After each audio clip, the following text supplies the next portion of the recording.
our last class we discussed about parallel plate capacitors, then energy stored in the electric field, and so on. Today we'll take a couple of other examples. That is, first one is two concentric spheres with homogeneous dielectric.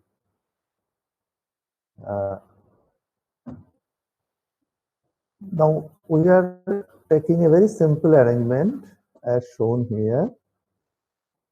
We have an inner sphere which is charged, and we have an outer sphere which is R. The radii of the two spheres, the inner sphere is small r and the outer sphere is capital R. Now to analyze this sort of system, we have to assume a Gaussian surface. So we will assume a Gaussian surface which is also spherical because of the spherical symmetry of this system. So let us say that we consider a Gaussian surface of which is spherical of radius x as shown here by this dotted line. Now let us say that the total charge on the inner sphere is plus q. So the total flux coming out of this sphere will be plus q, because in SI system I am repeatedly telling that charge and flux has a 1:1 correlation. And these fluxes will always be normal to the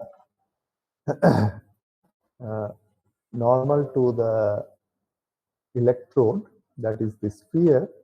That means it will be in the radial direction. And these fluxes will terminate on the earth sphere. In that case, if I take this Gaussian surface which is a sphere, so total flux through this surface is naturally q, and the surface area of this Gaussian surface is 4 pi x square. Therefore, flux density at a radius x as shown by this Gaussian surface is q by 4 pi x square. So if somebody says what will be the field intensity at the radius x, then the answer is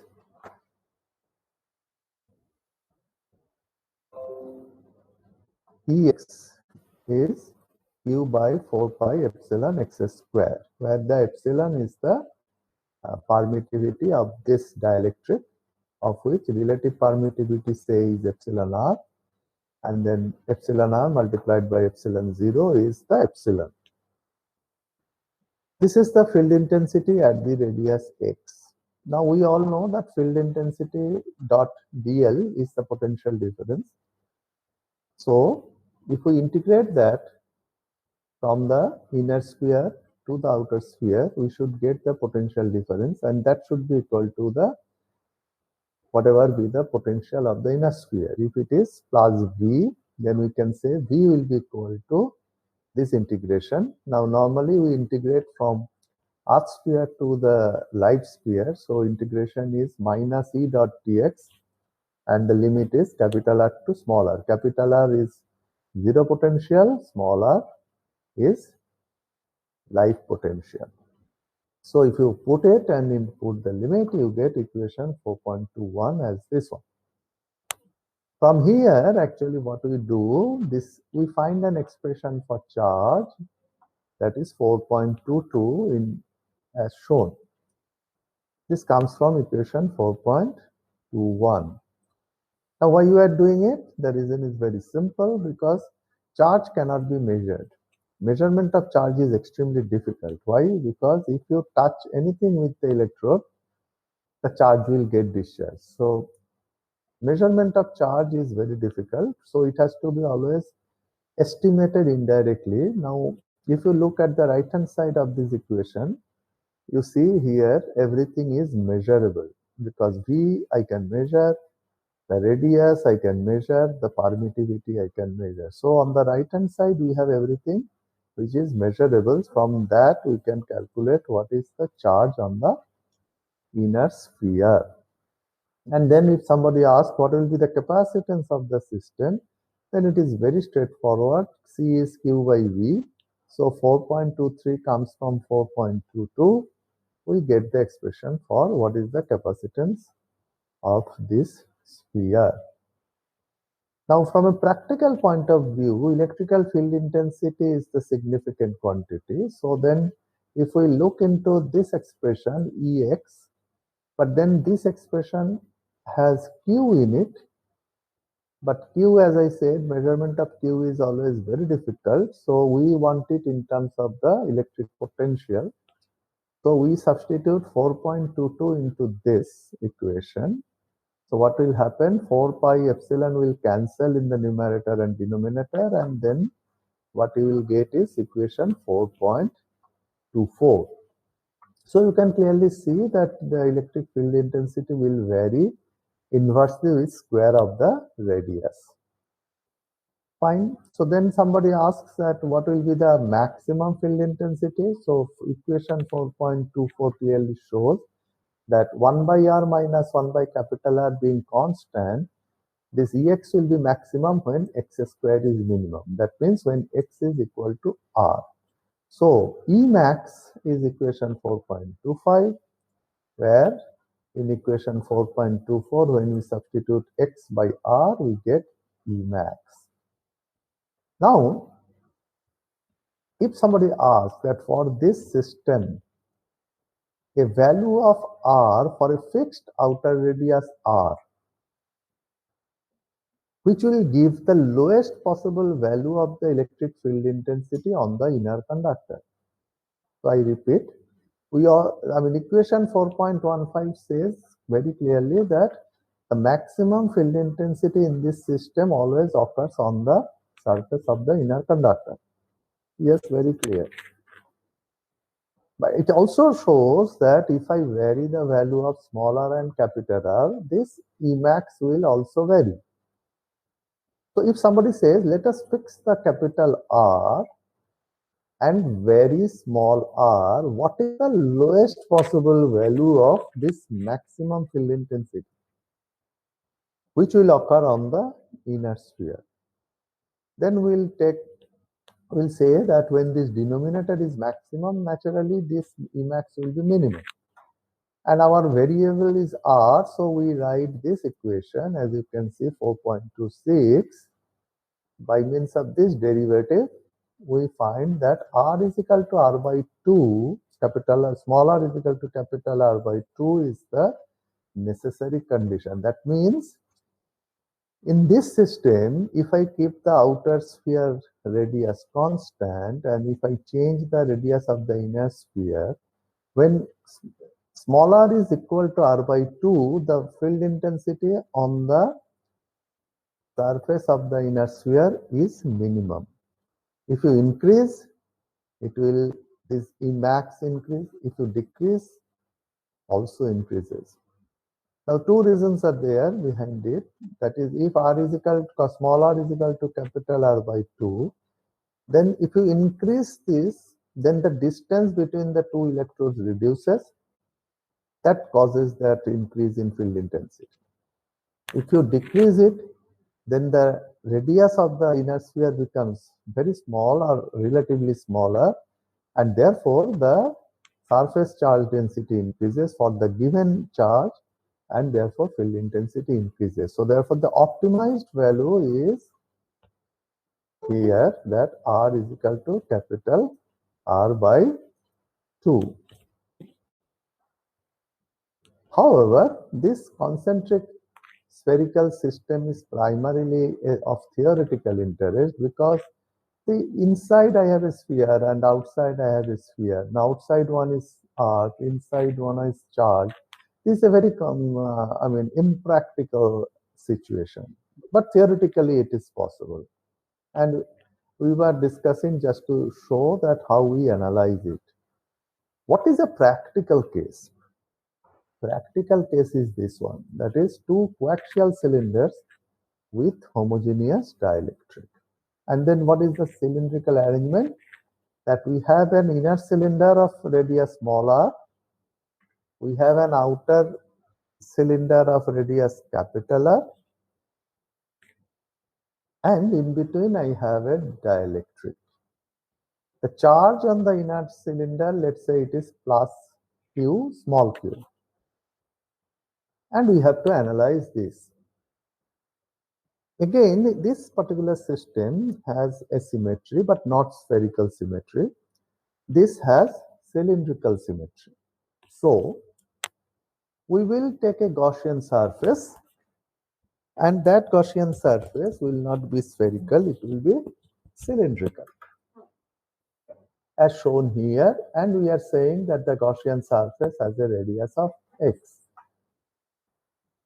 Again, the total flux coming out of this inner cylinder will be equal to the total charge. By the way, since this is a cylinder, so there is an issue of length. But we are not defining the length because the length could be anything.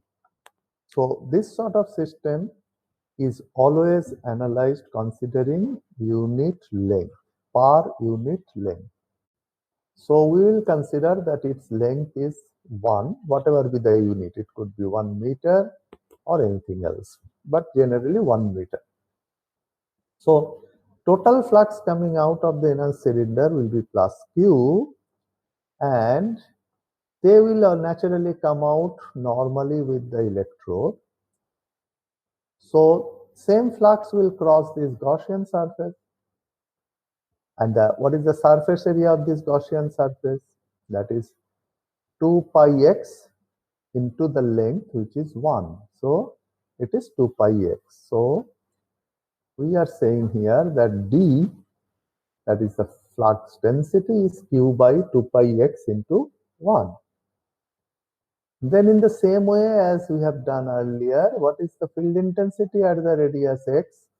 That comes from dx. D is epsilon into Ex. So Ex is Q by 2 pi epsilon x.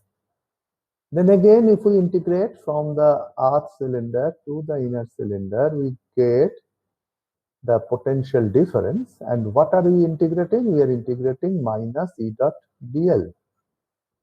So we are integrating this. V is equal to integration of minus Ex dx. And the limits are capital R to small r. Capital R means earth cylinder, small r means life cylinder. So you integrate, put the limit, you get this expression 4.27. So from here again, what will be the charge on the inner cylinder? We can calculate in terms of the potential V and the radii capital R and small r.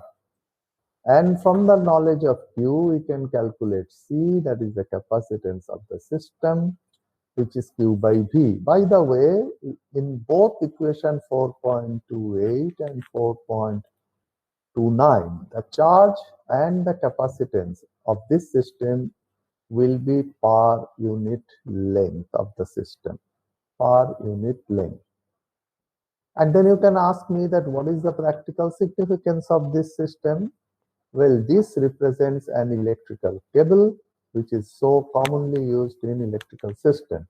In electrical cable, the inner conductor is always a high voltage conductor, which carries the current. Then we have the outer cylinder, which typically is earth, and in between we have the dielectric. This is very, very common in electrical systems. So this one is highly practical.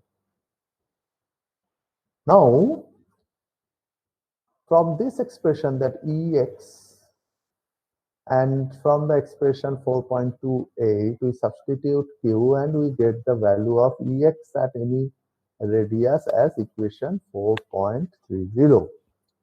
And again, we can see that ln capital R by small r being constant, this Ex varies as inversely with inversely with x. So naturally, if somebody asks what will be the maximum value of this Ex, the answer is put x is equal to smaller, then this will be maximum. So the maximum value is this one, equation 4.31. Then, as we have discussed in the spherical case, if we keep the outer radius capital R constant and if we vary the inner cylinder radius small r, then what will be the value of R for which this Emax will be lowest or minimum?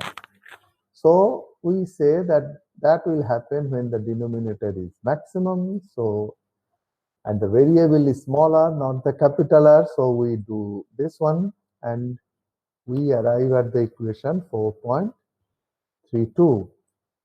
Now in the spherical case, this was r by 2.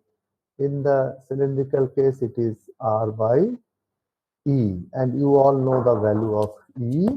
So you can see that what is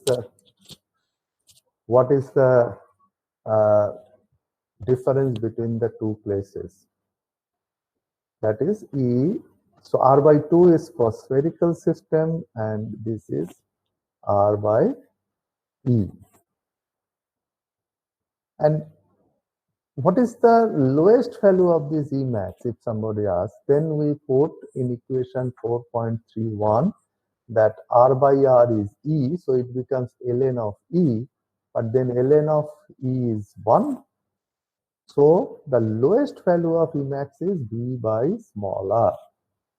Now, why we are talking so much about it? This has a practical use, which is very important. That is, the application is called gas insulated transmission line. The typical configuration of a gas insulated transmission line is a coaxial cylindrical arrangement where the primary insulation is sulfur hexafluoride gas or a mixture of sulfur hexafluoride gas and nitrogen gas as dielectric. Typically, the arrangement is like this, where we have a grounded enclosure, we have a live conductor. This live conductor carries the main current and it is at a very high potential, and in between we have gas. And since it is gas, you can understand that this live conductor, which is metallic, it has to be kept in its place. That is not possible by gas. So there are some support insulators in the form of a V structure which holds this inner conductor in its place. And the gas pressure is quite high, of the order of 6 bar. This is called gas insulated transmission line.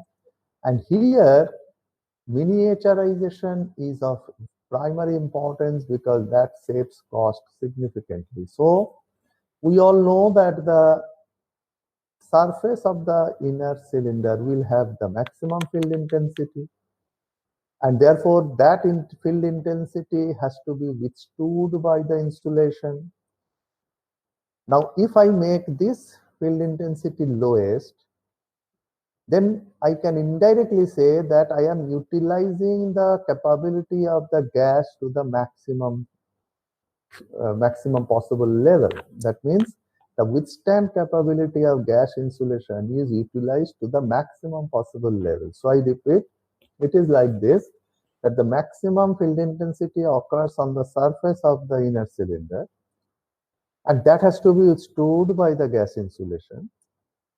Now, if this maximum field intensity is higher, naturally your gas insulation has its own withstand capability. So you have a certain value. Then if you can make this maximum field intensity lowest, and that is equal to the withstand capability of gas insulation, then you are really optimizing the whole situation or the whole arrangement. And there we utilize this very expression. So whatever we are discussing, don't think it is just a theoretical discussion. This goes into the design of this GIL. I will show you with some photographs after this file. And these GILs are $1 million object. It's not even $1,000 object. They are $1 million contracts. And these are not 100 kV, 200 kV. These are all 400 kV or higher systems. So It is extremely expensive, extremely important, and therefore you have to understand that whatever you are studying in this course, it is not just theoretical. This has very much practical application. Now we are giving a problem. What is this problem? I am reading slowly. Find the most economical dimension of a single core metal sheath cable for a working voltage of 76 kV RMS. If the maximum field intensity that can be allowed within the cable insulation is 5 kV RMS per millimeter. So that is the allowable limit of field intensity, and the working voltage is this. Find the most economical dimensions. Now what does it mean? Here the most economical dimension means this one. That means when our maximum value of field intensity on the surface of the inner cylinder is at its lowest value, which I was trying to explain earlier. And this is a single core metal sheath cable that indirectly tells you that this is the cylindrical system. These are the engineering terms that you will have to understand as an electrical engineer. Just as in a pure physics, we will talk about the coaxial cylinders, but in electrical engineering, we will talk about cables because that's what we use it in our life, in our practical life. So we are not here to just to develop a theory. We are here to apply it in our real life. So here the maximum field intensity is 5 kV RMS per millimeter, and that should occur on the surface of the inner cylinder. And we have said already that the lowest value of field intensity on the surface of the inner cylinder is V by R, that we have already developed earlier. So that must be equal to this 5, because then our system is most economical. So from here, V is equal to 76 kV RMS. So the radius of the inner conductor straight away we are getting 15.52 millimeter. And then the radius of the outer conductor is multiplied by E, which is 2.718. It is 41.3 millimeter. So you can see that it is a very simple problem, but if you don't know this very basic consideration that what is the most economical dimension, then you can't solve it. And here is the difference between an engineer, graduating from Jadavpur, to a technician.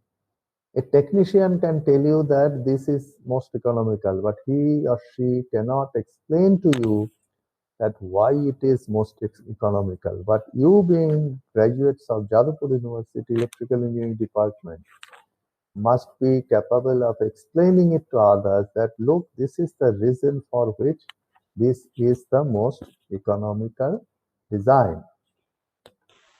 There is something called field factor. What is it? Field factor is nothing but it is defined as Emax by E average. Emax is quite obvious. Emax we can find out. Already we have found out in the spherical and cylindrical system. What is E average? Now E average is straight away defined as V by d min, where d min is the minimum distance between the two conductors. That means V is the potential difference between the two conductors, then d min is the minimum distance between the two conductors. So let us take the example that for a parallel plate capacitor that we have discussed,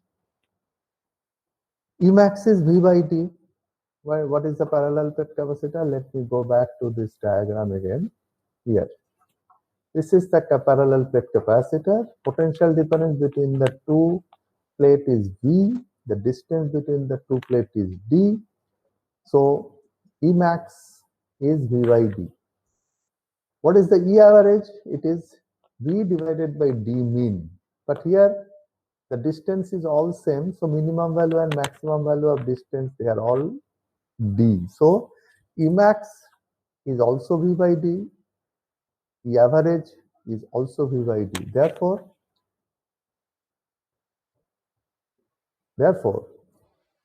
the field factor Emax by E average is 1.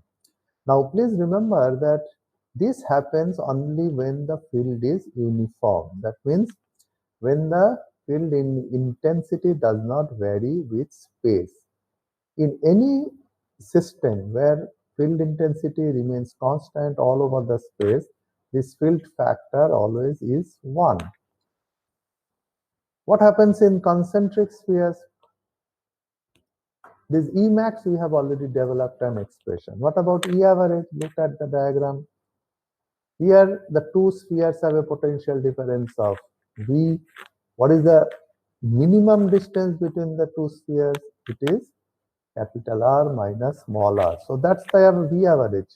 Sorry, the E average. Capital V by small r, capital R minus small r. So where is it? So here E average is this one. So what is the field factor? You divide these two and then do some simplification. It will come capital R by small r, and you can clearly see it is greater than 1. Whenever the field factor is greater than 1, it shows that the field is non-uniform. So this is a measure of the uniformity of the field. What about the coaxial cylindrical system? Again, coming to the coaxial cylindrical system here. So maximum field intensity in max, we have already developed 4.31. What about E average? It is the potential difference between the two cylinders. It is capital R minus small r. So go back to that here. So Emax is this one, then E average is this one. You then divide and you find equation 4.38 is the field factor for two. Oh, sorry, this is a typing mistake. This is not for two concentric spheres, it is two concentric cylinders.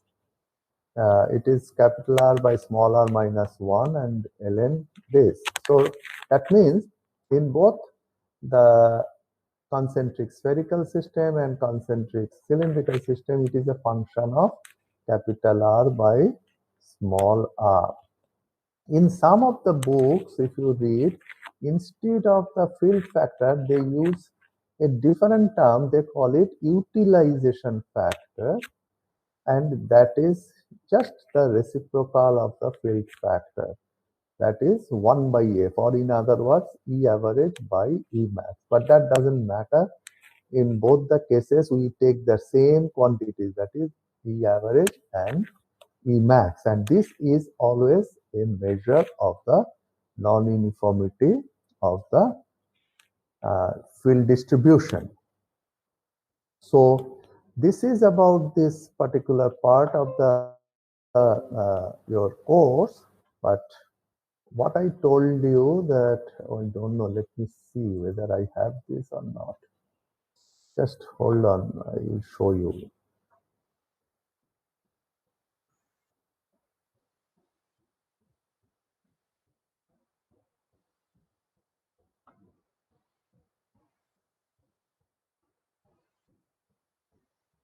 I'm trying to show you that gas insulated transmission line. That will give you a real life experience that how it all looks like. But I have to find that presentation file.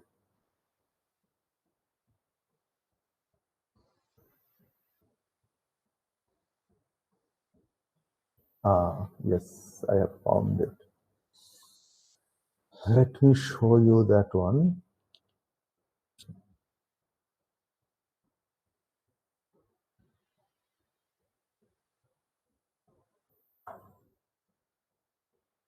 Okay, now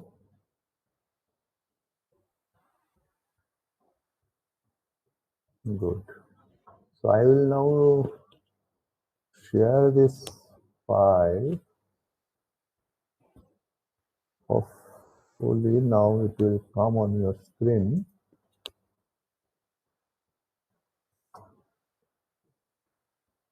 Yes, now it should come on your screen. Is it coming on your screen? Yes, sir. Okay, good. So now here you can see that gas insulated line vis-a-vis an insulated cable. Now this is an insulated cable, the actual photograph, and this is not a low voltage cable. You can see here it's a 220 kV XLP cable. And by the way, you may not be knowing XLP. What is it? It is not. It is called cross-linked polyethylene. Polyethylene is a very popular insulation. It is called cross-linked polyethylene, which I'm not very sure whether you have studied. Have you studied this in your materials, electrical materials? That any course you studied electrical materials? Yes So or no? material, I think no. No. There was no course on materials? Yes, there was course on materials. We studied insulation resistance, but this was, I think, XLP not taken up. Then it was very sad. I didn't remember. Any other student remember anything about XLP? Yes, this is one of the most important insulation in electrical engineering in today's world.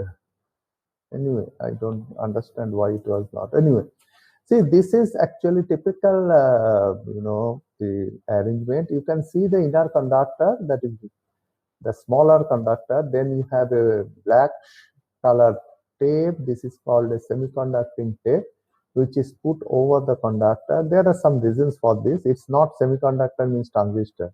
Semiconductor means semiconducting. That means it is neither a conductor nor an insulator. Then you have the XLP, then you have another layer of semiconducting tape, and then you have the sheet, that is the earth. Cable is always earth in the outer because of the safety reason. And this is a typical coaxial arrangement. You can see that this is a typical coaxial arrangement. Now, today, there are a lot of efforts going in on the development of gas insulated transmission line. You can see on the right side, this is a 400 kV GIL, where you can see the inner conductor is actually a pure cylinder. See, difference between this one and this one, you can see. What is the difference? Here it's a twisted conductor, right? This cable. There is a number of strands are twisted. This is the inner conductor. And here it is just a cylinder, hollow cylinder of a particular radius. Why hollow? Because you don't require a solid cylinder. You require a certain cross-sectional area to carry the current, whatever current it carries. And you require a certain radius so that you optimize the field intensity. As I said, that if it goes below this, again your field intensity increases. So we cannot do that. So we have to keep this radius at that optimized value. That's why you see the cable radius is much smaller. Here it is not optimized. Here it is optimized. And then the outer cylinder. And as I said, now this is only in between, there is only gas. So insulation is just gas. By the way, this is only a cross section. It will be all sealed, so the gas cannot come out. And this gas will be at a pressure of 6 bar, not just 1 or 2, which is bar, it is 6 bar, extremely high pressure. But then this inner cylinder, you have to keep it in place. So there are these insulators, you can see here the white color. So they are used to keep this in position. And if you want to, I will show you this. And this is again, once again, a concentric cylindrical system where I said that this optimized value of field intensity we have used. This is designed. This is, I am showing you a 300 kV GIL connection, which is actually installed in Geneva, Switzerland, where on the left side you can see the lines. You can see there are 6 cylinders, And if you travel in India by bus or by train, if you look outside, sometimes you will see the high voltage transmission lines. And if you look carefully, there will be 6 conductors. Now, these 6 conductors means it is called a double circuit line. It is not a single circuit line. That means 3 conductors makes one three-phase system, but they are parallel three-phase system, so that large amount of current is being carried and a huge power is being transmitted. So it is called a double circuit line, which is valid for both overhead line as well as this sort of gas insulated system. And this is a model on the right hand side, which just show that how this is actually inside. So you can see 6 cylinders, then 6 inner cylinders supported by insulators, and that is running through this tunnel. And you can see these are, by the way, this is all aluminum. The material is just aluminum. These insulators are some sort of a cast resin, this white insulator. By the way, also I should tell you that this is a photograph I am not showing from internet download. This is a project I have personally worked in 1998. 1998, that means 23 years back. Not here, because in India this is not there. So I was working in Siemens in Berlin, and I was one of the development engineer which actually developed this white insulator, So I was working in Berlin that time with Siemens, and I was part of this development team of this right hand side, this GIL system. So these photographs are actually, I have visited all these places, and so these photographs I am showing you from that aspect. What I'd like to show you is that, you know, this GIL has very interesting applications. So I will just show you. Yeah, this is that Geneva, actually, where it is being used. Now, why it was used there? By the way, these GILs are very expensive. In fact, much more expensive than overhead lines. So they cannot be used everywhere. It is not a cost-effective solution, but it is used only where it is absolutely necessary. This is a typical example. This is called Geneva Palexpo Convention Center. This is where all the international big conventions or exhibitions, expos that is being held. You can see in the inset the photo. What happened was that when this was being made, there was a transmission line running through it. And when it was being proposed, because it was vacant land, this line created a problem, because in Western country, they are very sensitive about safety. So they said, no, this line we will not allow. But the relocation of a high voltage line is again very expensive, and there are a lot of other issues. People will not allow this line to take through any other place, etc. So what they did is, on the right hand side, you can see that this Palexpo, this is the expo hall. On the left side, you have the high voltage line. So it is line is coming from left side. Then you have the expo hall. So here it is terminated, the overhead line. It went underground. Then you have the gas insulated line, and it just crossed the entire expo and went some more distance, safe distance. Then again came out, and then again overhead transmission line goes. So this is exactly how the GIL was installed. So there was a double circuit line coming from the left side, then it went in, a double circuit underground line went up, and then again it goes. So this is this one, this exactly in the tunnel, it looks exactly like this. Another example I will show you, very interesting. These GILs can be of 2 types. One is in the tunnel. This is called tunnel construction. The other one is just like electrical cable. I think you might have seen in your locality that cables are placed directly in the earth. That means they dig up the earth, then put the cables and put on the earth. So GIL can be also that type. So this is called a directly buried type GIL. directly buried in earth. And this was in this photograph is taken in USA. I was not there, but I have got this from the Siemens people. Then another very interesting, this one. This is very interesting application of GIL. Here, actually, there was a power plant. It is in Mississippi in US. This was on the right side. On the left photo, if you see on the right side, there was a power plant, and that is generating huge amount of power. And that power has to be transmitted from right to left, this left photo. Well, there is no problem. We can always do that. But a huge problem came because in somewhere in between, there was another transmission line running from normal direction. This proposed transmission line was from right to left. The other one is on the normal direction. Now that created havoc because this itself is a 550 kV line that they have to make, which means this line will be considerably, the height will be considerable. But there is already an existing line.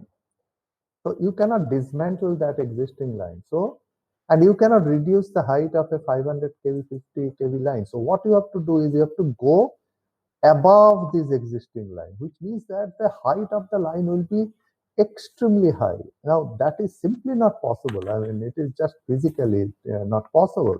So therefore the solution was made that again, the line came from right side, then terminated, and then GIL was installed, and it was not a tunnel construction because it's an open field.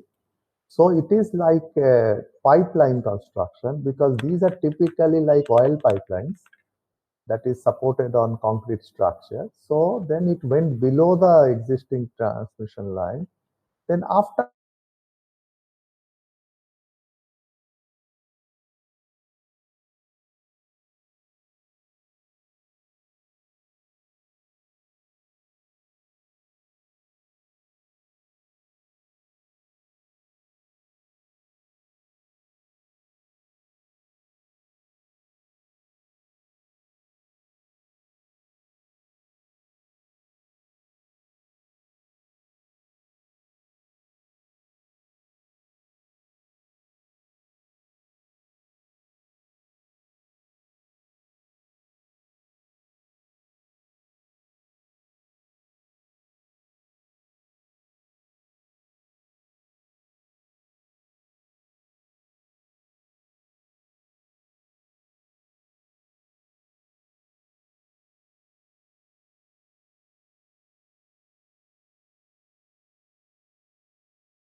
millimeter, and the fact is this is withstanding the voltage. It's not failing. This is the real high tech. Don't think that only mobile is high tech or TV is high tech or something like that, computer is high tech. This power engineering, this is fantastic high tech. And this system, since it is gas insulated, it is sealed system, and these companies claim that once you install it and they seal it, for 25 years there will be no maintenance. 25 years there will be no maintenance. And this is not a false claim. It has been proved in practice that this is a perfectly valid claim. There is a GIS, gas insulated substation in Kolkata in Park Street, which was installed almost 35 years back. And even today, the Calcutta Electric Supply engineers, which are my friends, they have worked there for 30 years. They have said that they have never maintained it. This was also bought from Siemens. Now, if you can show me any electronic gadget which works for 30 years and doesn't require any maintenance, you won't be able to show. There is no, but this entire power engineering, whatever has been designed, has been proved in practice that the claim is true. So have some confidence in the power engineers, and if you want to be the power engineers, have some pride also that this is also very, very high tech engineering. Uh, just one slide I will show you. This is because as an engineer, I am always bothered about cost. Without cost, engineering is nothing. See, you manufacture something and then your cost is so high that nobody buys it. Then your company will be closed in 1 year. So always there has to be a cost effectiveness analysis. So this GIL is also, this cost effectiveness is done for a 420 kV installation. So the black one is cable, red one, this is the black one is cable directly buried. That means directly buried in earth, no tunnel. The red one is cable in tunnel, just like whatever I have shown you. Then this yellow one is GIL, and this violet type one is the overhead line. By the way, overhead line is always lowest cost, no doubt about that. But looking at the cable, there we can see that up to 1000 MVA, that means if the power transmitted by the line, by the way, this is also single line, not multiple line. If one single line transmits 1 gigavolt ampere, then cables are cost effective because black and red lines are below the yellow line. But after 1000, the yellow line is lower than the red and the black line. That means GIL becomes cost effective. So if somebody asks that GIL, is it an alternative to cable? The answer is not always. If it is below this 1 GVA per line, then go for cable. That will be much more economic. But if it is more than that, yes, then go for GIL. That will be cost effective. So this is what we have to do as an engineer. See, after all, this cost effectiveness analysis, all the big companies, they do it very, very seriously. So this is a photograph I am just showing that this is Dr. Herman Koch, who was with this GIL. He was head of the division when I was working, but now he is retired from service, and I am also having white hair. So this photograph is taken not long back in 2014 when I visited again, and there also I have learned so many things in practice. So I just wanted to give you some idea about the practical life, that whatever you are studying something practical. That is nothing, I mean, it's not just a theoretical analysis that typically people think about. When people think about field theory, people think that it is just a theory.